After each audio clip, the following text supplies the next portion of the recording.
அருட்பெருஞ்சோதி அருட்பெருஞ்சோதி தனிப்பெரும் கருணை அருட்பெருஞ்சோதி. எல்லா உயிர்களும் இன்புற்று வாழ்க, வள்ளல் மலரடி வாழ்க வாழ்க, கொல்லா விரதம் குவளை எல்லாம் ஓங்குக, நல்லோர் நினைத்த நலம் பெறுக, நன்று நினைத்த எல்லோரும் வாழ்க இசைந்து. உலக மக்களே, அறிவார்ந்த அன்பர்களே, ஆண்மநேய ஒருமைப்பாடுடைய அன்பர்களே, நமது இறைவன் வல்லற்பமானவர்கள் அருளிய திருவெட்பாவிலிருந்து அருட்பெருஞ்சோதி ஆண்டவருடைய திருவிளையாடல்களை பார்த்து கொண்டிருக்கிறோம். இன்றும் அருட்பெருஞ்சோதி ஆண்டவருடைய திருவிளையாடல் தொடர்கிறது. 4 ஆண்டுகள் வரைக்கும் இறைவனுடைய திருவிளையாடலை நாம் சொல்ல வேண்டும், திருவெட்பாவில் இருக்கின்ற உண்மைகளை மக்களிடம் கொண்டு போய் சேர்க்க வேண்டும் என்ற நோக்கத்தில்தான் இந்த பாடலுடைய விளக்கங்களை நாம் பார்த்து கொண்டிருக்கிறோம். இந்த பிரபஞ்சம் தோன்றிய காலத்திலிருந்தே 4 யுகங்களிலும், கிரேத யுகம், திரேத யுகம், துவார யுகம், கலியுகம், இந்த 4 யுகங்களிலுமே சமயங்கள், மதங்கள், மார்க்கங்கள் எல்லாம் உருவாகி அதற்கு ஏற்றபடி ஆலயங்களை அமைத்து, ஆலயங்களுக்கு ஏற்றபடி வழிபாட்டு முறைகளை அமைத்து, சமயங்களிலும் மதங்களிலும் மார்க்கங்களிலும் உள்ள எல்லா வழிபாட்டு முறைகளையும் சாஸ்திரங்களையும் எல்லாவற்றையுமே புகுத்தி மக்களை வழிபட செய்து விட்டார்கள். அதன் முடிவு காலம் நெருங்கிவிட்டது என்பதனால் இந்த சமயங்களும் மார்க்கங்களும் மதங்களும் முடிகின்ற காலகட்டங்களில் உலக மக்களுக்கு ஒரு தனி மார்க்கம் வேண்டும் என்பதற்காகவே அருட்பெருஞ்சோதி ஆண்டவர் சுத்த சன்மார்க்கத்தை உருவாக்கி அதை செயலாற்றுவதற்காக, உலக மக்களிடம் சொல்லுவதற்காக, உலக மக்கள் இன்பமாக இருக்க வேண்டும் என்பதற்காகவே தன்னுடைய மகனை ஒரு தாயின் வழியாக இந்த மண்ணுலக்கு வருவிக்க செய்தார்கள். இதுதான் அருட்பெருஞ்சோதியுடைய திருவிளையாடல் ஆரம்பமாகிறது. 1823ஆம் ஆண்டு தொடங்கி 30/1/1874 இரவு 12 மணி வரைக்கும் 51 ஆண்டுகள் அருட்பெருஞ்சோதி ஆண்டவருடைய திருவிளையாடல்கள் எப்படியெல்லாம் நடந்தன என்பதை உண்மையாக எந்த விதமான ஒளிமறைப்பு இல்லாமல் திருவெட்பாவிலே நமக்கு வல்லற்பமான அருளிய உண்மைகளை பார்த்து கொண்டிருக்கிறோம். அருட்பெருஞ்சோதியுடைய திருவிளையாடல் தன் மகனை ஒரு தாயின் வழியாக வருவிக்க செய்து 8 ஆண்டுகள் வரையிலும் எந்த விதமான அருளையும் கொடுக்காமல் மறைப்பு நிலையில் வைத்துக் கொண்டிருந்தார்கள். அதன் பிறகு தனது மகனை ஆட்கொள்வதற்காக அருட்பெருஞ்சோதி ஆண்டவர் 9வது வயதிலே ஆட்கொண்டு விட்டு சென்று விட்டார். எந்த விதமான அருளையும் கொடுக்கவில்லை. அப்போது நமது பிள்ளை பெருமானவர்கள் இறைவனால் வருவிக்க உற்றவன் என்ற நிலை மட்டும் அவருக்கு தெரிகிறது. அதன் பிறகு அவருடைய மனநிலை ஒரு நிலையில் இல்லாமல் திருவொற்றியூருக்கு செல்லுவதும் இறைவனிடம் முறையீடு செய்வதையும், அதை முறையீடு செய்வதை கேட்டு தியாகராஜ பெருமான் எப்படி தன் மகனை பார்க்காமல் திரும்பி பார்க்காமல் ஓடுகிறார் என்பதையும், எப்படியெல்லாம் மன துயரத்தில் இருந்தார் என்பதையும் அந்தந்த காலகட்டங்களில் அருட்பெருஞ்சோதி ஆண்டவர் செய்த திருவிளையாடல்களை படிப்படியாக நாம் பார்த்து கொண்டிருக்கிறோம். திருவெட்பாவில் இருக்கிற பாடல்களின் மூலமாக கற்பனையாகவோ கதையாகவோ இல்லாததை பொய் சொல்லுவதாகவோ இதிலே இல்லை. இந்த வள்ளலார் ஊழியனுக்கு அருளிய தயவனாலேயும் கருணையாலேயும் இறைவன் கொடுத்த பொருள்களின் அடிப்படையில், விளக்கங்களின் அடிப்படையில் பார்த்து கொண்டிருக்கிறோம். அத்தனை உண்மை என்பது சத்தியம். இப்போ முதலாக தன் மகனை ஆட்கொண்ட பிறகு எப்படி திருவிளையாடல் தொடங்குகிறது? பிள்ளை பெருமானவர்களுக்கு இறைவனால் வருவிக்க உற்றன் என்ற நிலை தெரிந்த பிறகு இறைவனிடம் முறையீடு செய்கிறார். ஏனால் இறைவனால் வருவிக்க உற்றவன் என்ற நிலை தெரிந்துவிட்டது. உலகியலிலே வாழ்க்கையிலே அவர் எப்படி துன்பப்பட்டார், சுற்றி இருந்தவர்களும் சுற்றத்தாரும் குடும்பத்தாரும் கூட இருந்தவர்களும் எப்படியெல்லாம் அவரை கேலி செய்தார்கள் என்பதை ஒவ்வொரு பாடலின் மூலமாக பார்க்கிறோம். நல்லா கவனிச்சுட்டு வாங்க. 1ஆம் திருமுறை பதிகம் 6 திருவருள் முறையீடு. இறைவனிடம் முறையீடு செய்வது எப்படி முறையீடு செய்கிறார். 10வது பாடல். அதன் பிறகு 2வது திருமுறை, அதன் பிறகு 3ஆம் திருமுறை, 4ஆம் திருமுறை, 6ஆம் திருமுறை படிப்படியாக பார்த்து கொண்டிருக்கிறோம். 5வது திருமுறை என்பது பத தலைவர்களை பற்றியும் தத்துவத்தினுடைய தலைவர்களை பற்றியும் பாடியது. உதாரணமாக முருகன், விநாயகன் இப்படி பல பேரை பாடியிருக்கிறார்கள். அந்த பாடலெல்லாம் 5ஆம் திருமுறையில் உண்டு. 6ஆம் திருமுறைக்கு வந்த பிறகு, சுத்த சன்மார்க்கத்தை பெற்ற பிறகு இறைவனுடைய திருவிளையாடல் எப்படி நடந்து கொண்டிருக்கிறது என்பதை தான் நாம் படிப்படியாக பார்த்து கொண்டிருக்கிறோம். இப்போ 1ஆம் திருமுறை திருவருள் முறையீடு, பதிகம் 6 திருவருள் முறையீடு 10வது பாடல். மொத்தம் திருவருள் முறையீடு 232 பாடல்கள். அதே போன்று 2ஆம் திருமுறையிலே 1206 பாடல்கள், 3ஆம் திருமுறையிலே 232 பாடல்கள், 4ஆம் திருமுறையிலே 197 பாடல்கள், 6ஆம் திருமுறையிலே 2500 பாடல்கள், ஒட்டு மொத்தமாக 5983 பாடல்களிலே இறைவனுடைய திருவிளையாடல் எப்படி நடக்கிறது என்பதை பார்த்து கொண்டிருக்கிறோம். வல்லற்பெருமான் இந்த மண்ணுக்கு வருவிக்க விட்டு 202 ஆண்டுகள் ஆகிவிட்டது. நமது பிள்ளை பெருமான் அவர்களை நமது இறைவனை பற்றி பொதுப்படையாக பேசினார்கள். வல்லற்பெருமான் இறைவனாகவே வருவிக்க விட்டவர். இறைவனுடைய திருவிளையாடல் நடந்து கொண்டிருக்கிறது. பொதுப்படையாக பேசினார்கள் உலகியலிலே. ஆனால் அவருடைய அருள் நிலையையும் கடவுள் நிலையையும் அவர் எப்படி வருவிக்க விட்டார், எப்படி இறைவனிடமுடைய திருவிளையாடல் நடந்து கொண்டிருந்தது, எப்படி இறைவனானார் என்பதை யாரும் மக்களிடம் இதுவரை சொன்னதே இல்லை. அதனால்தான் பார்த்து கொண்டிருக்கிறோம். இப்போ 1ஆம் திருமுறை பாருங்க.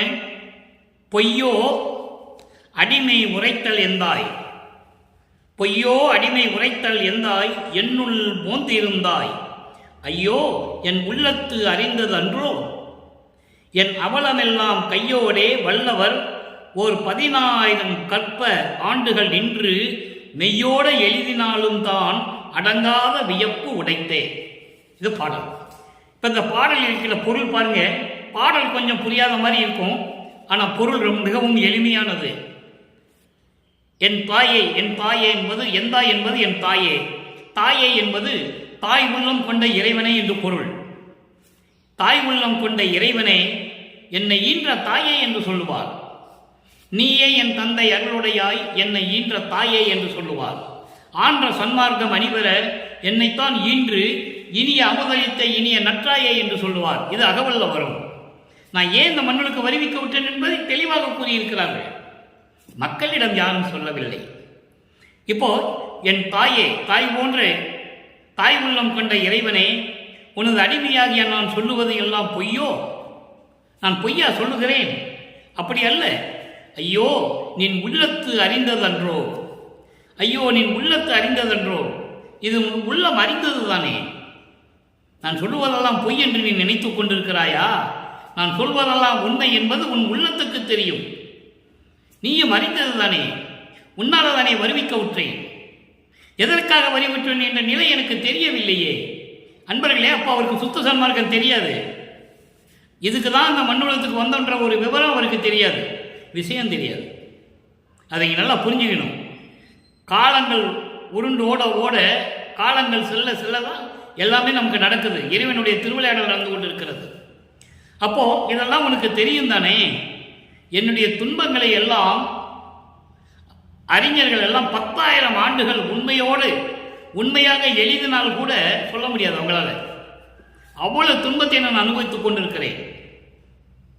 உன்னால இந்த மண்ணுக்கு வருவிக்க விட்டு இந்த சமயங்களிலும் மதங்களிலும் மார்களில் ஈடுபட்டு கொண்டு இந்த உலகிலே இருக்கின்ற துன்பங்களை எல்லாம் ஏற்றுக்கொண்டு பழி சொற்களை எல்லாம் சுமந்து கொண்டு நான் எப்படி துன்பப்படுகிறேன் என்பது உனது உள்ளத்துக்கு தெரியும்.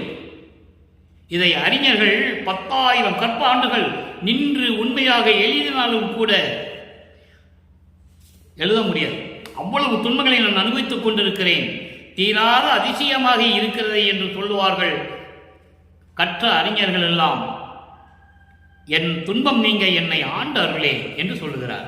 ஆக வருவிக்க உற்று 9வது ஆண்டில் 8 ஆண்டுகள் வரைக்கும் ஒன்றும் இல்லை. 51 ஆண்டுகளையும் 8 8ஆக பிரிக்கிறார் அருட்பெருஞ்சோதி ஆண்டவர். ஒவ்வொரு 8 ஆண்டுகளிலும் நமது பிள்ளை பெருமான் அவர்களுக்கு, அதாவது அவருடைய மகனுக்கு, அவருடைய மகன் செல்வப்பிள்ளை அவரே, அதனால்தான் நான் பிள்ளை பெருமான் என்று சொல்லுவது. திரு அருகப்பிரகாச வள்ளலார் என்பது மக்கள் அவருக்கு இட்ட பெயர். அதனால் வள்ளற்பெருமான் என்ற பெயர் நிலைத்து நின்று விட்டது. அவர் தந்தை அருட்பெருஞ்சாண்டவர் விட்ட பெயர் வச்ச பெயர் செல்வப்பிள்ளை. அப்போ அவர் வருவிக்க விட்டோம் என்ற நிலை என்று தெரிந்த பிறகு இப்படி இறைவனிடம் முறையீடு செய்கிறார். எவ்வளவு துன்பப்பட்டு கொண்டிருக்கிறேன், விரைவில் வந்து என்னை ஆட்கொள்வாயாக என்று சொல்லுகிறார். அடுத்து 2வது திருமுறைக்கு வரும். புண்ணிய விளக்கம். மனம் ஒரு நிலையில் இல்லை, மனம் அலைபாய்கிறது, வருவிக்க உற்றமே தவிர எந்த விதமான பலனும் இல்லையே என்று மனம் மறித்து கொண்டிருக்கிறார், துன்பப்பட்டு கொண்டிருக்கிறார். அப்போ உள்ளத்திடம் சொல்லுகிறார். நல்லா கவனிக்கணும் நீங்க. உள்ளத்திடம் சொல்லுகிறார், எப்படி பாடலை பாருங்க. புண்ணிய விளக்கம். மனதை ஒருநிலைப்படுத்த வேண்டும். சமயங்களும் மதங்களும் மார்க்கங்களும் 4 யுகங்களிலுமே எப்படியெல்லாம் மனதை ஒருநிலைப்படுத்த வேண்டும் என்று மக்களிடம் சொல்லி பழக்கிவிட்டார்கள் என்பதை பார்த்து கொண்டிருக்கிறோம். உலகியலிலே ஒரு மனம் சரியில்லை, வீட்டிலே துன்பம், அதாவது துன்பமாக இருக்கிறது, ஒரே கஷ்டமாக இருக்கிறது. அந்த மனத்தை சரிவருக்கா என்ன சொல்லுவாங்க? திருநீர் பூசி படுத்துக்கப்பான்னு சொல்லுவாங்க. சிவாய நமன்னு சொல்லி திருநீர் பூசிக்கு படுத்துக்கோன்னு சொல்லுவாங்க.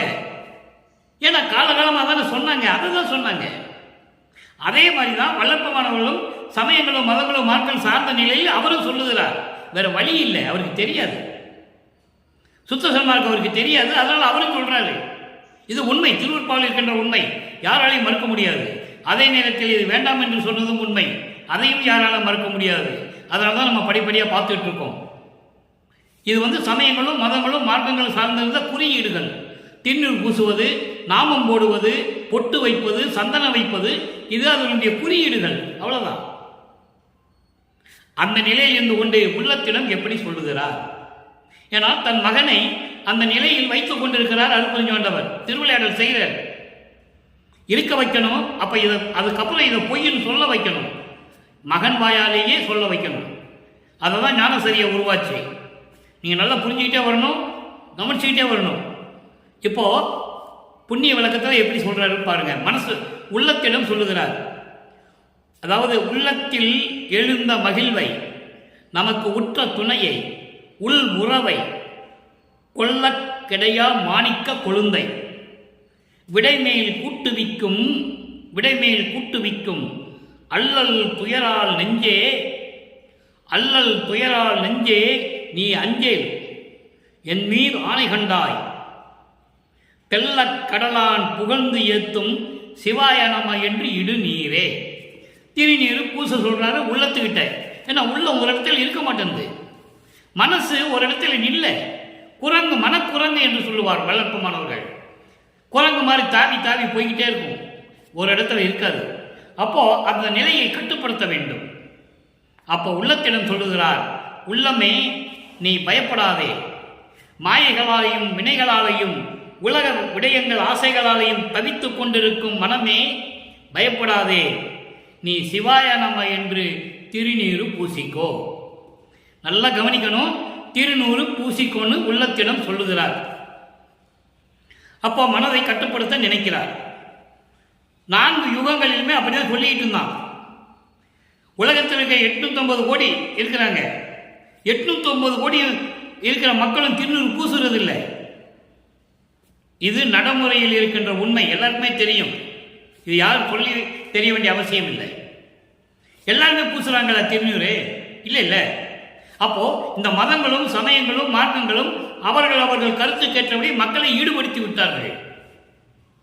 அப்போ சுத்த சன்மார்க்கன்னு ஒரு மார்க்கம் வரும்போது அது எப்படி இருக்கணுன்றது வல்லற்பமார் சொல்றதை நம்ம பின்னால பார்க்க போறோம். இப்போ திருநூறு பூச சொல்றார் உள்ளத்திடம். எப்படி இப்படியெல்லாம் துன்பங்களை தவித்துக் கொண்டிருக்கின்ற உலகையிலே மாயைகளையும் மயக்களையும் வைத்துக் கொண்டு துள்ளி குதித்து ஓடிக்கொண்டிருக்கின்ற மனமே நீ அடங்கி, நீ பயப்படாதே, சிவாய நம என்று திருநீர் பூசிக்கோ.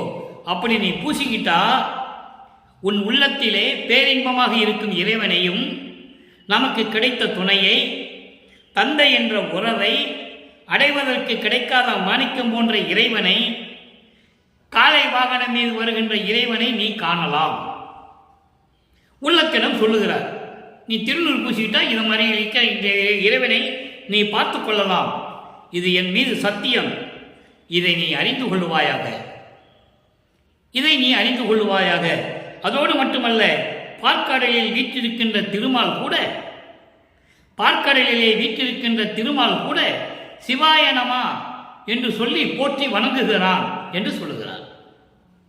அப்போ திருமால் வணங்கக்கூடிய ஒரு இறைவன்.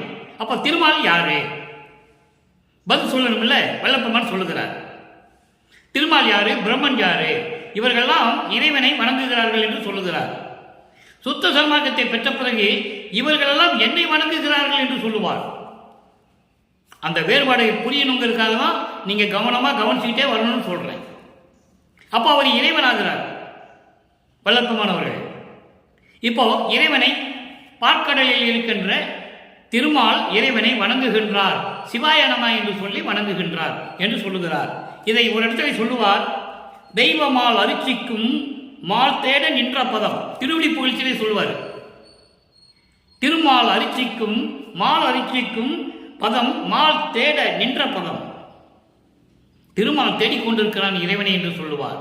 அதே திருமால் வணங்கும் ஒற்றி நகர் செழிக்கும் செல்வ தியாகராஜர் அவர் என்று சொல்லுவார். அப்போ திருமால் வணங்கக்கூடிய சிவாயனமா என்ற மந்திரத்தை சொல்லக்கூடிய இறைவனை நீ பார்க்கலாம் என்று சொல்லி இந்த பாடலை எழுதியிருக்கிறார்கள். சரி, இப்போ 1ஆம் திருமுறையிலே முறையீடு செய்கிறார். 2ஆம் திருமுறையிலே உள்ளத்திடம் உள்ள மனதை அடக்குவதற்காக திருநீறு பூசிக்கொள்ள சொல்லுகிறார்.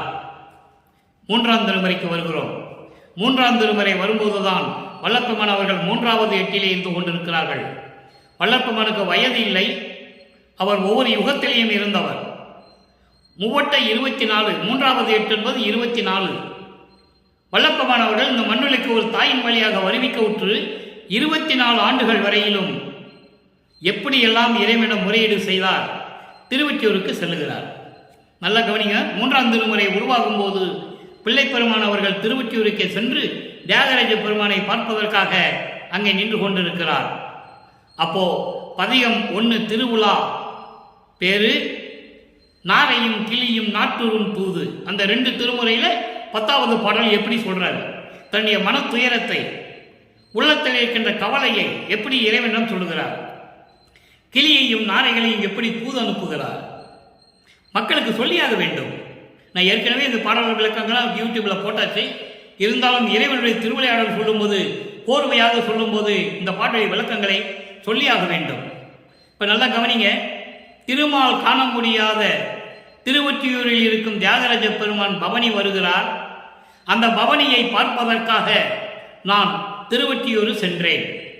திருவொற்றியூர் சென்ற பிறகு அங்கே பவனி வரும்போது பார்த்தேன், பெரிய மனமில்லாமல் அந்த இடத்தை விட்டு வர முடியாமல் நான் மனமயங்கி நின்று கொண்டிருந்தேன். அந்த பவனியுடைய அழகை பார்த்து ரசித்துக் கொண்டிருந்தேன். அப்போ அங்கே இருந்த மக்கள் எல்லாம் தள்ளிப்போ தள்ளிப்போ என்று தள்ளிவிட நானும் நகராமல் நின்று கொண்டிருந்தேன். ஒரே இடத்தில் நின்று கொண்டு யார் சொல்லுவதையும் கேட்காமல் இறைவனுடைய பவனி வருவதை நான் பார்த்து ரசித்துக் கொண்டிருந்தேன் என்று சொல்கிறார். அப்போ நிலைகள் மாறுகிறது, இறைவனுடைய திருவிளையாடல் தொடர்கிறது. 1ஆம் திருமுறையில் எப்படி பார்த்தோம், 2ஆம் திருமுறையில் எப்படி பார்த்தோம், 3ஆம் திருமுறையில் இருக்கிற நிலையை இப்போ சொல்றோம். அப்போ பவனி வரும்போது பார்த்தாரே தவிர, காட்சி கொடுத்தாரே தவிர எந்த விதமான அருளையும் கொடுக்கவில்லை, பேசவே இல்லை. திரும்பி பார்க்காம ஓடுறாரு தெருவழியா தியாகராஜ பெருமான். இவர் தெருவழி நின்றுட்டு இருக்காரு, திரும்பி பார்க்காம ஓடுறாரு. அது பின்னால் நம்ம பார்க்க போறோம். அப்போ திரும்பி பார்க்காமல் ஓடுகின்றார். அவர் ஓட்டத்தை என்னால் பிடிக்க ஒண்ணாதே என்று ஒரு பதியத்திலே சொல்லுவார். இந்த நிலையில் இருக்கும்போது அவருடைய மன துயரத்தை, மன கவலையை ஒரு பெண்ணாக பாவித்து, இப்போ ஒரு காதலியிடம் பேசும்போது எவ்வளவு இனிமையாக இருக்கும், அந்த நிலையில் தன்னை தலைவியாக உருவகப்படுத்துகிறார். தூது அனுப்புகிறார் நாரையை. பிரபஞ்சத்திலே எத்தனையோ பேர் தூது அனுப்பினார்கள். மன்னர்கள் தூது அனுப்பினார்கள், இளவரசனுக்கு தூது அனுப்புவார், புறா தூது அனுப்புவார்கள். இவர் கிளிகளையும் நாரையும் தூது அனுப்புகிறார். உள்ள குமுறலை, மன வருத்தத்தை எப்படி சொல்லி அனுப்புகிறார். நாரையே, நான் சொல்வதை அப்படியே திருவொற்றியூருக்கு போய் அங்கே தியாகராஜ பெருமான் ஒருத்தர் இருப்பார், அவர் முன்னால நின்று நான் சொல்றதை நீங்க போய் சொல்லுங்கன்னு சொல்லி அனுப்புவார். என்ன சொல்லுவார்னா, அதாவது இந்த உலகில் இருக்கிற அத்தனை பேரும் என்னுடைய தலைவி உன்னையே நினைத்து கொண்டிருக்கிறாள், தூங்க மாட்டேன்றார், சாப்பிடுறதில்லை, தூங்குறதில்லை, குளிக்கிறதில்லை, நீராடுவதில்லை, நீராடால் என்று சொல்லுவார். மலர்களை அதாவது கூந்தலிலே சூடிக்கொள்வதில்லை. தன்னை பெண்ணாக உருவப்படுத்தியதனால் கிளிகள் அப்படி போய் சொல்லும். அப்போ அந்த நிலையில் இருந்து கொண்டிருக்கிறார். இதெல்லாம் நீ போய் சொல்லணும். உன்னுடைய பவனியை பார்த்ததிலிருந்து, உன்னுடைய அழகை பார்த்ததிலிருந்து அவள் தூங்குவதில்லை, உண்ணுவதில்லை, எந்நேரமும் அங்கேயும் இங்கேயும் திரிந்து கொண்டிருக்கிறாள் என்று சொல்லுகிறார். இதை உலக மக்களுக்கு தெரியப்படுத்துகிறார்.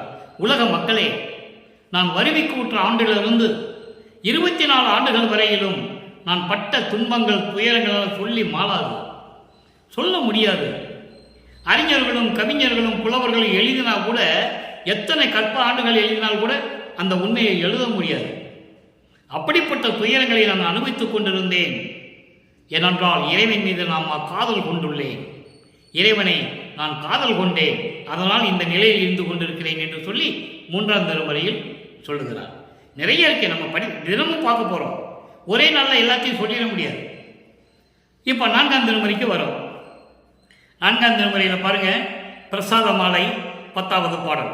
அந்த ஒவ்வொரு பாடலிலும் இறைவன் மகனிடம் திருநீர் பையை திறந்து திருநீர் கொடுக்க மாட்டார்.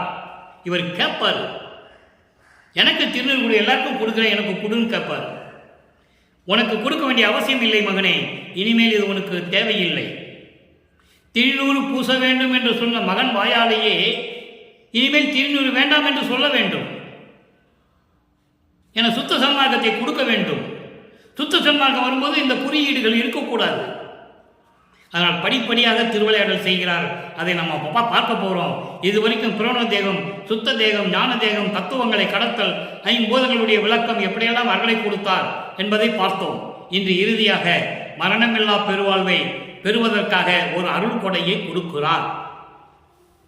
எல்லாம் பூன்னு சொல்லுவார். செழுமணப்பூ, சுடர் பூ, மனம் கொள்ளும் மணப்பூ, இப்படி ஒவ்வொரு பூ என்று சொல்லுவார். அந்த பூ என்பது அருள் கொடை. இப்போ இன்னைக்கு இறுதியாக மரணமில்லா பெருவாழ்வுடைய நிகழ்வை கொடுப்பதற்காக அந்த அருள் கொடையை கொடுக்கிறார். மரணமில்லா பெருவாழ்வு வாங்குவதற்காக அதை எப்படி பெற வேண்டும் என்பதற்கான ஒரு விளக்கம், அதுதான் பூ என்று சொல்லுகிறார். அந்த பூவை எப்படி கொடுக்கிறார் என்பதை பார்க்க போகிறோம். நல்லா கவனிங்க. உண்ணுதற்கும் உணர்வதற்கும் உவட்டாத வடிவம் ஒன்று எடுத்து மெய்யன்பர் உவக்க எழுந்தருளி முன்னுதற்கோர் அணுத்துணையும் தரமில்லா சிறியேன் முகம் நோக்கி செழுமணப்பூ முகம் மலர்ந்து கொடுத்தாய். அண்டர்லைன், செழுமணப்பூ அண்டர்லைன் கொடுத்தாய். இது ஏன் மரணமில்லா பெருவாழ்வு எப்படி சொல்றேன்னு நீங்க கேட்கலாம். விளக்கம் இருக்கிறது உள்ள. அதாவது என்ன சூட்சமமான விளக்கம் என்று சொல்லுவார்கள். ஞான தேகத்தோடு அருள் வடிவத்தோடு வந்தால் அது மரணமில்லா பெருவாழ்வு வடிவம். அதங்க சொல்றாரு. அப்படிப்பட்ட செழுமணப்பூ முகமலர்ந்து கொடுத்தாய், துண்ணுதற்கு இங்கு அரிதாம் திருவுள்ள குறிப்பை துணிந்து அறியேன், எண்ணினும் ஓர் துணிவில் உவக்கின்றேன்.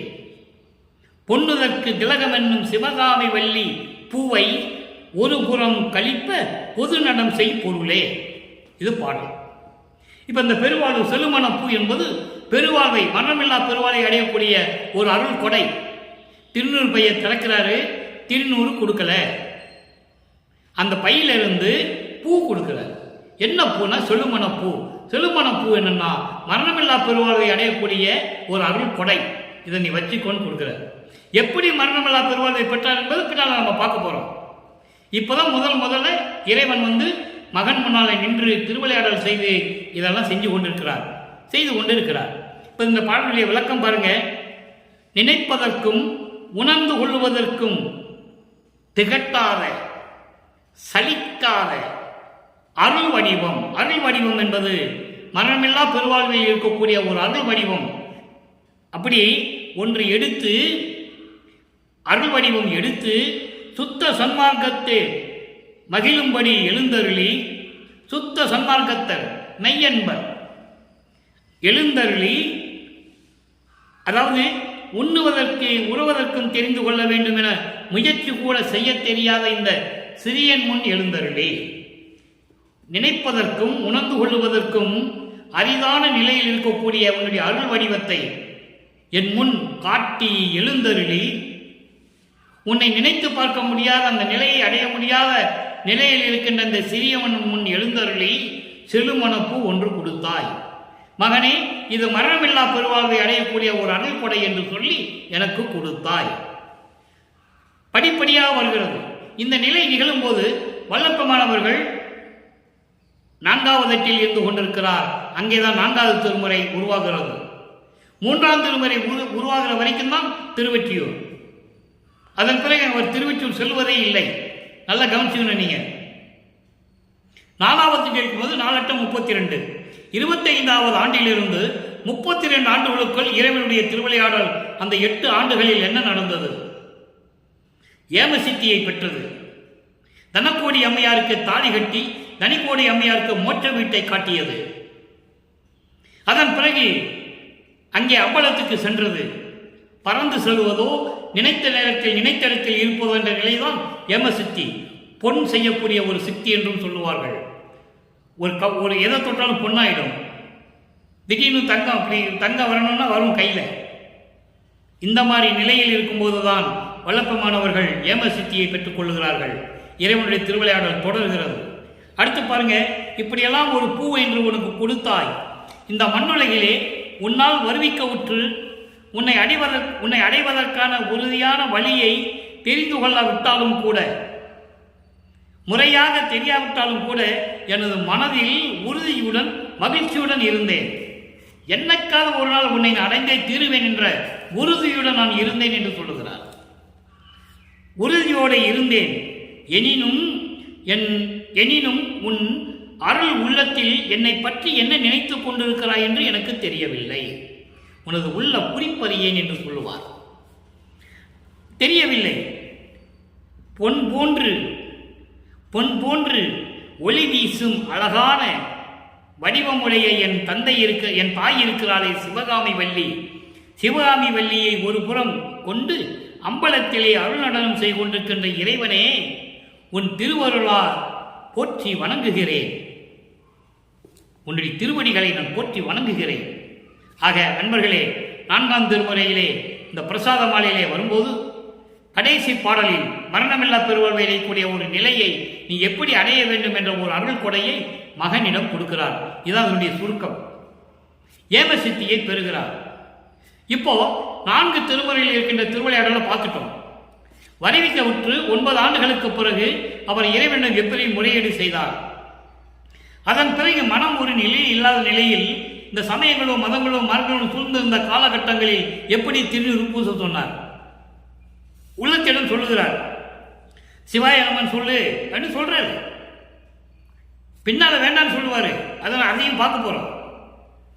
அப்போ சுத்த சன்மார்க்கம் வரும்போது இதெல்லாம் தேவையில்லை என்று சொல்லுவார். பார்த்துக்கிட்டு 3ஆம் திருமுறையை பார்த்தோம். எப்படி மன துயரத்தில் இருந்தால் எப்படி நாரையும் கிளிகளையும் தூது அனுப்பினார். இன்னும் நிறைய விஷயங்கள் இருக்கு. குரத்தி பெண்ணுடைய குறி கெட்டது, ஜோதிடம் கெட்டது, இதெல்லாம் நான் விளக்கம் கொடுத்துருக்கேன். இருந்தாலும் தொடர்ச்சியாக வரும்போது இந்த குறிப்பை விளக்கம் சுருக்கமாக சொல்ல வேண்டியிருக்கிறது. அப்போ 4ஆம் திருமுறைக்கு வரும்போது இறுதியாக ஏற்கனவே சுத்த தேகம், புரண தேகம், ஞான தேகம் பெற்றுக்கொண்டது, தத்துவங்களை கடப்பதற்கான வழியை தெரிந்து கொண்டது, ஐம்பூதங்களுடைய விளக்கத்தை தெரிந்து கொண்டது, அந்த கரணங்களை எப்படி கடக்க வேண்டும் என்பதை தெரிந்து கொண்டது, அதனுடைய விளக்கங்களை எல்லாம் கற்றுக்கொண்டது, சாகா கல்வியை எப்படி பெற வேண்டும் என்று தெரிந்து கொண்டது, மரணமில்லா பெருவாழ்வு எப்படி அடைய வேண்டும் என்ற அருள் கொடையை எப்படி வாங்கி கொண்டது, எல்லாம் இப்போ பார்த்தாச்சு. 6ஆம் திருமுறைக்கு வரும். பாருங்க, 6ஆம் திருமுறையில பதிவிலக்கம் 4, 4வது பதிகம், பதிவிலக்கத்தில் 10வது பாடல். நல்ல கவனிங்க. அங்கே இறைவனை எப்படி சொல்லுவார்? காலை வாகனம் மீது வருகின்ற இறைவன், திருவொற்றியூரில் இருக்கின்ற இறைவன், பாம்புகளை கழுத்திலே சூடிக்கொண்ட இறைவன், கங்கையை தலையிலே சுமந்த இறைவன், பிறைச்சந்திரனை சடையிலே சூழ்ந்த இறைவன் எல்லாம் சொல்வார். ஆனால் சுத்த சன்மார்க்கத்தை பெற்ற பிறகு 33 ஆண்டுகளுக்கு 41 ஆண்டுகள் வரையிலும் 5வது 8 ஐயட்ட 40 சுத்த சன்மார்க்கத்தை பெற்ற பிறகு இறைவன் எங்கே இருக்கிறார் என்பதையும், இறைவன் எப்படியெல்லாம் அருளை பெற்றுக்கொண்டார் என்பதையும், இறுதியாக எப்படி இறைவன் ஆனேன் என்பதையும் பார்க்க போகிறோம். எப்படி சொல்றாரு நல்லா கவனிக்கணும். இறைவனுடைய திருவிளையாடல் எப்படி நடக்குதுன்னு உங்களுக்கு புரியணும். ஏன்னா இதுவரைக்கும் யாரும் சொல்லலை. எல்லா திருவிளையாடலையும் சொன்னாங்க. சிவன் திருவிளையாடல், திருமால் திருவிளையாடல், முருகன் திருவிளையாடல், விநாயகன் திருவிளையாடல் எல்லாம் நடந்ததெல்லாம் சொன்னாங்க. அருப்பஞ்சோதி ஆண்டவருடைய திருவிளையாடல் யார் சொன்னது? யாருமே சொல்லலையே. அதை தான் நம்ம சொல்லிட்டு இருக்கோம். வள்ளலார் ஊழியர் சொல்லிட்டு இருக்கேன். திருவருட்பாவில் இருக்கின்ற உண்மைகளை பற்றியே. இது கற்பனை அல்ல, கதை அல்ல. பாடலிலே வல்லற்பமானவர்கள் எப்படியெல்லாம் அருளி இருக்கிறார்கள் என்பதை எடுத்து சொல்லிக் கொண்டிருக்கிறேன். அவருடைய தயவினால், அவருடைய கருணையினால். பதிவிலக்கம் பாருங்க. ஆற்று விடய ஆனந்தம், தத்துவ ஆனந்தம், அணி யோகாந்தம், மதிப்பெறும் ஞானானந்தம், போற்று ஊறும் ஆன்மா ஆனந்தம், பரமானந்தம் சேர் பிரம்மானந்தம், சார்ந்த பேரானந்தத்தோடு ஏற்றிடும் ஏகானந்தம். நல்லா கவனிக்கணும். ஏகானந்தம், தத்துவிதானந்தம், தத்துவிதானந்தம், இயன்ற சித்தாந்தம், சித்தானந்தம், சுத்த சிவானந்தம், ஊற்றமதாய் சமரச ஆனந்த சபைதனிலே ஓங்குகின்ற தனி கடவுள் ஒருவர் உண்டே கண்டே. இறைவன் ஒரே இறைவன், தனிச்சபையிலே ஓங்குகின்ற ஒரே இறைவன். சுத்த சன்மார்க்கத்தை பெற்ற பிறகு வடலூரிலே சத்தியஞான சபையில் இருக்கின்ற இறைவன் தான் பிரபஞ்சத்திற்கு ஒரே இறைவன். மீதியெல்லாம் தத்துவத்தின் தலைவர்கள், தத்துவத்தின் அடிப்படையில் நடந்த பூரம் திருவிளையாடல்கள் என்று சொன்னார். தெளிவாக சொல்றாரு, உறுதியா. அதை நீங்க புரிஞ்சுக்கணும். அப்படிப்பட்ட ஒரு இறைவன் எங்க இருக்கிறாரே, அப்படிப்பட்ட இறைவன் ஒரே இறைவன், அருப்பெருஞ்சோதி சத்தியஞான சபையில் இருக்கின்ற இறைவன். உலக மக்களே தெரிந்து கொள்ளுங்கள் என்று சொல்லுகிறார். இப்ப இந்த பாட்டுடைய விளக்கம் பாருங்க. ஆற்று விடைய ஆனந்தம். ஆற்று விடைய ஆனந்தம் என்பது ஒரு ஆற்றுல வெள்ளம் வந்தா எப்படி வரும், பொங்கி ஓடிட்டு இருக்கும். அதுபோல உலக விஷயங்கள். விடயம் என்பது உலக ஆசைகள். மண்ணாசை, பெண்ணாசை, பொன்னாசை என்பது ஆற்று வெள்ளம் போல ஓடிக்கொண்டிருக்கிறது.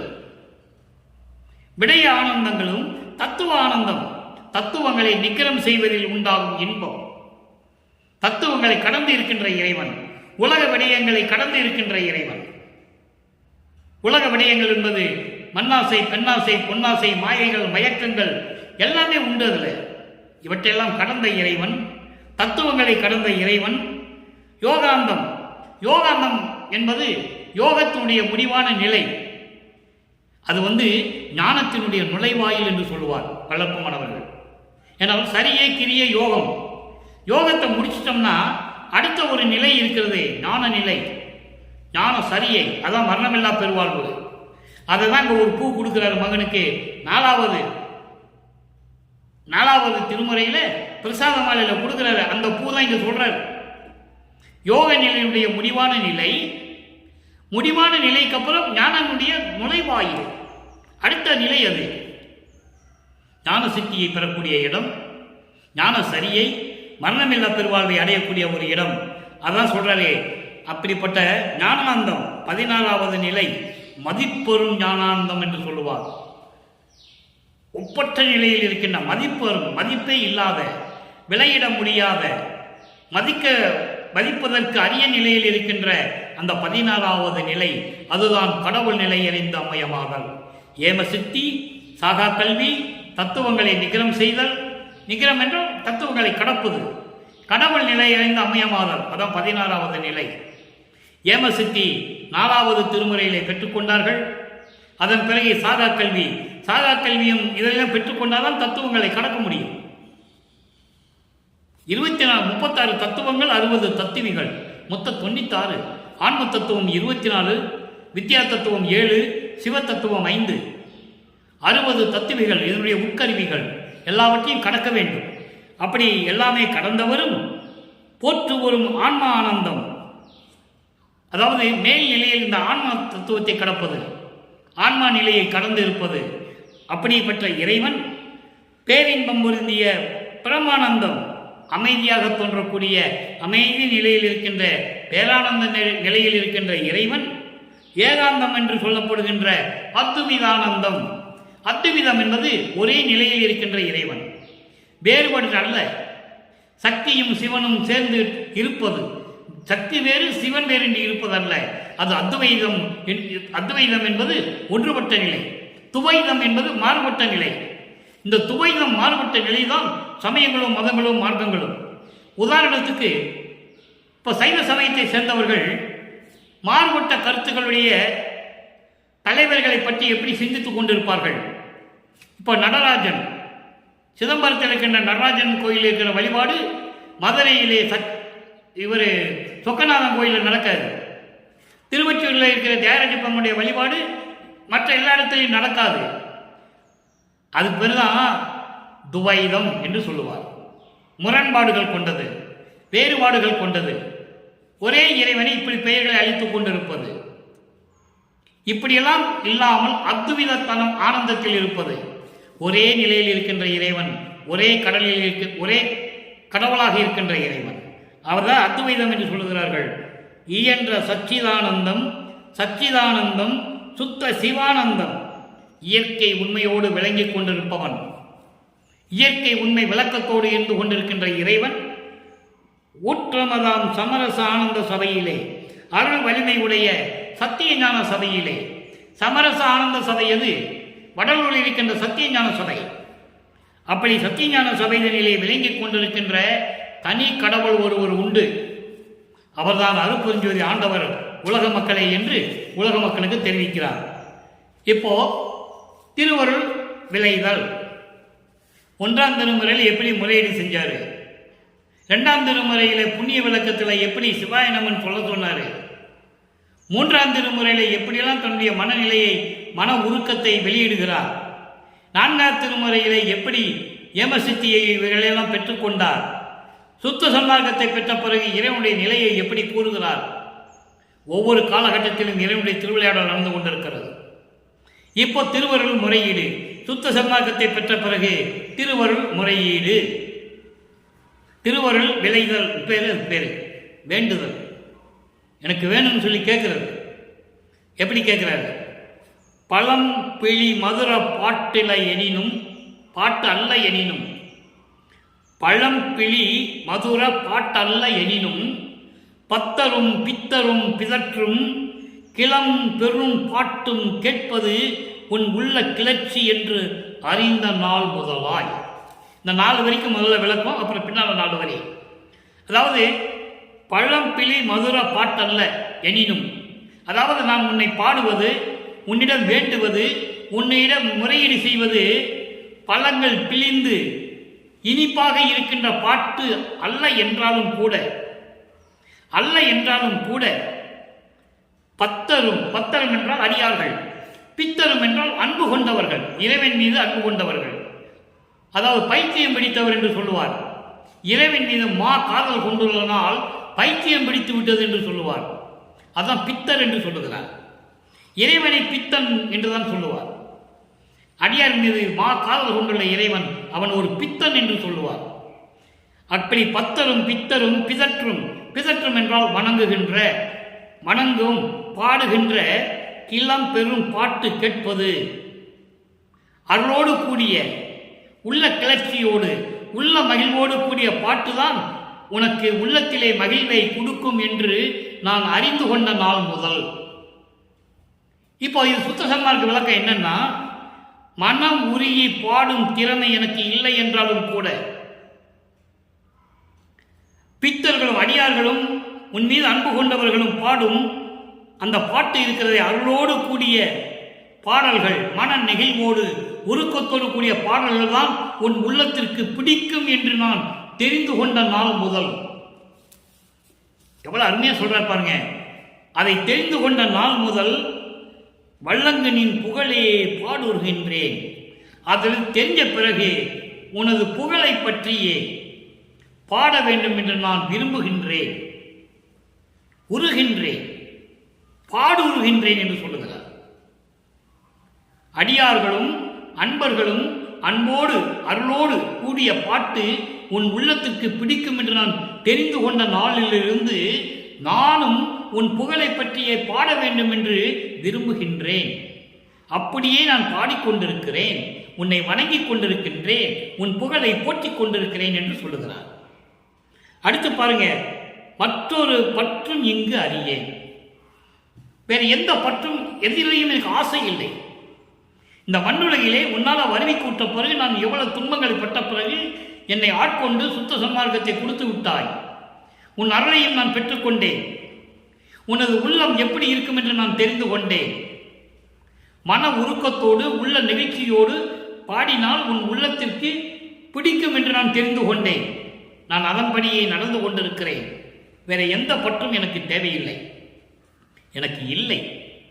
ஒரு பாடலிலே சொல்லுவார், தந்தை மகனிடம் சொல்லுவார், மகனே உனக்கென்று ஒரு உலகம் இருக்கிறது, வா அங்கே உனக்கு முடிசூட்ட வேண்டும் என்று சொல்லுவார்.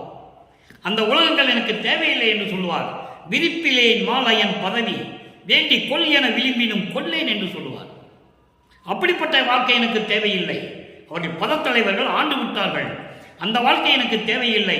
நான் இந்த மண்ணுலகிலே இருந்து கொண்டு, சித்தி வளாகத்திலேயே இருந்து கொண்டு, உலக மக்களுக்கு நன்மை செய்து கொண்டு இந்த பிரபஞ்சத்தை இயக்கிக் கொண்டிருக்கிறேன், இது எனக்கு போதும் என்று சொல்லுவார். பாடலிலே இருக்கிறது, யாரும் மறுக்க முடியாது. அவ்வளவு விளக்கங்கள் இருக்கின்றன. அப்படி மற்றொரு பற்றும் இங்கு அறியேன், இந்த மண்ணுலகிலே எனக்கு வேறு எந்த பற்றும் இல்லை. சலுக்குடைய உலகில் தளருதல் அளவோ. இந்த மதங்களும் சமயங்களும் மார்க்கங்களும் சூழ்ந்திருந்த இந்த உலகில், உலகியல் வாழ்க்கையில் நான் வருந்துவது உனக்கு அழகா? நான் உன் மகன் அல்லவா? நீ எனக்கு தந்தை அல்லவா? தந்தையும் என் தாயும் நீ அல்லையோ? பின்னால் சொல்றது, எனக்கு தந்தையும் தாயாக இருந்து விளங்கிக் கொண்டிருக்கிறவன் நீ அல்லவா? நான் இப்படி வரிந்து கொண்டு இருக்கலாமா? இது உனக்கு நியாயமா? ஏன்னா இறைவனோட சேரணும், அது ஒண்ணுதான் பாக்கி. இப்போ மீது எல்லாரையும் பெற்றுக்கொண்டார். படிப்படியாக இறைவனுடைய திருவிளையாடல் நடந்து கொண்டிருக்கிறது. எல்லாரையும் பெற்றுக்கொண்டார். இப்போ இறுதியாக தந்தை மகனோடு இணைய வேண்டும். அதுதான் 30/1/1874 51 ஆண்டுகள் கழித்து நடந்து கொண்டிருக்கிறது. அதையும் நம்ம பார்க்க போறோம், படிப்படியாக பார்க்க போறோம். நிறைய விஷயங்கள் இருக்கு, ஒரே நாளில் சொல்ல முடியாது. தந்தையும் தாயும் நீ அல்லவா என்று சொல்லுகிறார். அடுத்து பாருங்க, ஆண்டு அருளிய அருமையை வியத்தல். இப்ப எப்படி இறைவனை பெற்றுக்கொண்டால் இறைவனை எப்படி சொல்லுகிறார்? பதிகம் 18 48 6ஆம் திருமுறை, ஆண்டு அருளிய அருமையை வியத்தல், 10வது பாடம்.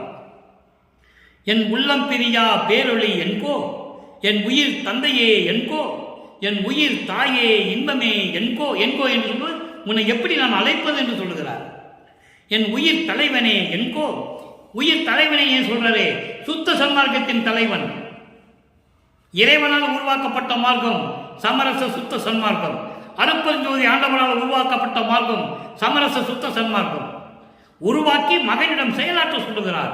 மகன் சுத்த சன்மார்க்கத்தினுடைய பொதுச் செயலாளர் என்பதை நீங்கள் புரிந்து கொள்ள வேண்டும்.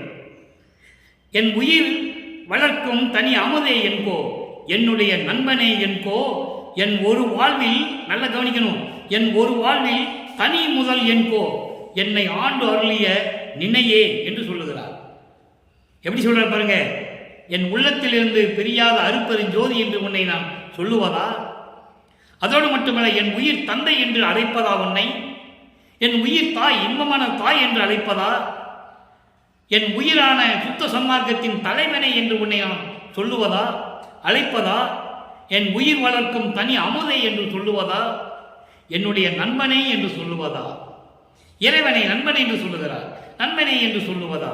நிறைய இடத்துல சொல்லுவாரே, உண்பனை எனினும் உடுப்பனை எனினும் உலகியரை நம்பிலே எனது நண்பனே, நலசார் பண்பனே, உன்னையே நம்பினேன், கைவிடேல் என்னையே என்று சொல்லுவார். நிறைய இடங்களில் அற்புதமான இறைவனுடைய திருவிளையாடல்கள் நடந்து கொண்டிருக்கின்றன. படிப்படியாக பார்த்து கொண்டிருக்கிறோம். ஒரே நாளில் சொல்ல முடியாது, 4 வருஷத்துக்கு சொல்லணும். அடுத்து பாருங்க, என் ஒரு வாழ்வில், நல்ல கவனிங்க, என் ஒரு வாழ்வு என்று சொல்லுகிறார். எப்படி? உன்னாலே இந்த மண்ணுலைக்கு வருவிக்க உற்று, ஒரு தாயின் வழியாக வருவிக்க உற்று எடுத்த இந்த மனித உடம்பு இருக்கிறதே, அதை மாற்றி அழியா உடம்பை கொடுத்தாயே, என்னுடைய வாழ்க்கையினுடைய முதல் அசல் என்று உன்னை நான் சொல்லுவதா? பெரும் செல்வம் என்று நான் உன்னை சொல்லுவதா? என்னை ஆண்டு அருளிய உன்னை நான் எப்படி அழைப்பது, எப்படி சொல்லுவது என்று சொல்லி இந்த பாடலை அருளியிருக்கிறார்கள். இறுதியாக ஒரே ஒரு விளக்கம் அன்பர்களே. ஆடேடி பந்து, 116வது பதிகம், 10வது பாடல். ஆடேடி பந்து என்பது ஒரு தலைவி தோழியோடு மகிழ்ச்சியோடு இருப்பது. ஆடேடி பந்துல பந்து வச்சுக்கிட்டு ஆடுறதில்லை. வலைய கட்டி இந்த பக்கம் ஒரு ஆள், அந்த பக்கம் இருந்து பந்து வச்சு ஆடுறதில்லை. எப்படி மகிழ்வோடு இருக்கிறார். உள்ளத்திடம் சொல்லுகிறார். தன்னை தலைவியாகவும் உள்ளத்தை தோழியாகவும் வர்ணனை செய்து உலக மக்களுக்கு சொல்லுகிறார் அவருடைய இறைநிலையை. நல்லா புரிஞ்சுக்கணும் நீங்க. அங்க தலைவியிடம் எப்படி சொல்லுவாரு? 4ஆம் திருமுறை வரைக்கும் இறைவனை பார்க்க முடியல, அலைஞ்சிட்டு இருக்கேன்னு சொல்லுவார். இங்கே தலைவியிடம் உள்ளத்திடம் எப்படி சொல்லுகிறார், அதை உலக மக்களுக்கு எப்படி தெரிவிக்கிறார்? துதி செய்யும் முத்தரும் சித்தரும் காண சுத்த சன்மார்க்கத்தில் உத்தம ஞான பதி செய்யும் சித்திகள் பற்பலவாக பாரிடை வானிடை பற்பல காலம் விதி செய்ய பெற்றனன். எல்லாம் வாங்கிட்டேன்னு சொல்றாரு. விதி செய்ய பெற்றனன் இன்று தொட்டு என்றும் மெய்யருள் ஜோதியால் விளைவிப்பன். பிரபஞ்சத்தை இயக்கிக் கொண்டிருக்கிறேன் என்று சொல்லுகிறார். நீ அவ்வதிசயம் பார்க்கலாம். ஆடேடி பந்து அருப்பெருஞ்சோதி கண்டு ஆடேடி பந்து. தோழியிடம் சொல்வது போல உலக மக்களுக்கு தெரிவிக்கிறார். உலக மக்களே தவ வலிமையில் மிக்க முத்தர்களும் சித்தர்களும் பார்க்கும்படி எனக்கு சுத்த சன்மார்க்கத்தில் உத்தம ஞான பதி செய்யும் அந்த நிலையில் இருக்க வைத்து அருப்பெருஞ்சோதி ஆண்டவர் தொடர்ந்து எனக்கு என்ன கொடுத்தார்? பாரிடை வானிடை பற்பல காலம், இந்த மண்ணுலகிலும் விண்ணுலகிலும் காலங்காலமாக இயக்குவதற்காக அதிகாரத்தை பெற்றுக்கொண்டேன். இறைவனிடம் எல்லா அதிகாரத்தையும் பெற்றுக்கொண்டேன், எல்லார்களையும் பெற்றுக்கொண்டேன். இன்று முதல் இனிமேல் இந்த பிரபஞ்சம் விளங்கும் காலம் வரை நான் அருப்பெருஞ்சோதியால் செய்து கொண்டிருப்பேன். அருப்பெருஞ்சோதியால் இந்த உலகத்தை இயக்கிக் கொண்டிருப்பேன். இந்த அதிசயத்தை நீ பார்க்க போகிறாய் உள்ளமே, நீங்கள் பார்க்க போகிறீர்கள் உலக மக்களே என்று சொல்லுகிறார். உலக மக்களுக்கு சொல்லிக் கொண்டிருக்கிறார். எனவே உலக மக்களே அருப்பெருஞ்சோதியை நீங்கள் வணங்க வேண்டும் என்று சொல்லுகிறார். சாதியும் மதமும் சமயமும் இல்லா அருப்பெருஞ்சோதி, சாதியும் மதமும் சமயமும் பொய்யென ஆதியில் உணர்த்திய அருப்பெருஞ்சோதி, சாதியும் மதமும் சமயமும் காணா ஆதி அனாதயம் பரப்பெருஞ்சோதி. பிரபஞ்சம் தோன்றிய காலத்திலிருந்தே இதெல்லாம் இறைவனுக்கு இல்லை, நான் உடன் இருந்து பார்த்தவன் என்று சொல்லுகிறார். பல பாடல்களிலே உண்டு, யாரும் மறுக்க முடியாது. திருவுட்பாவிலே உண்டு. அப்படிப்பட்ட இறைவனை இந்த மண்ணுலகிற்கு வருவிக்க செய்து ஒவ்வொரு காலகட்டத்திலும் இறைவனுடைய திருவிளையாடல் எப்படி நடந்தது என்பதை நாம் பார்த்து கொண்டிருக்கிறோம். எனவே எல்லாருமே சுத்த சன்மார்க்கத்தில் இணைந்து உருவ வழிபாடு இல்லாமல் ஜோதி வழிபாடு செய்து இந்த சமயங்களிலும் மதங்களிலும் மார்க்கங்களில் கூறப்பட்ட சங்கற்ப விகற்பங்கள் எதுவும் இல்லாமல் கொலையும் புலையும் தவிர்த்து ஜோதி வழிபாடு செய்து இறைவனுடைய அருளையும் செல்வங்களை எல்லாம் பெற்றுக்கொண்டு இந்த வையகத்திலே நீங்கள் வாழ்வாங்க வாழ வேண்டும் என்று இறைவனுடைய தயவாலையும் கருணையாலையும் வாழ்த்தி இந்த வள்ளலார் ஊழியன் விடைபெறுகிறேன். மீண்டும் நாளை சந்திப்போம். அருப்பெருஞ்சோதி ஆண்டவருடைய திருவிளையாடல் தொடர்கிறது. அருப்பெருஞ்சோதி தனிப்பெரும் கருணை அருப்பெருஞ்சோதி.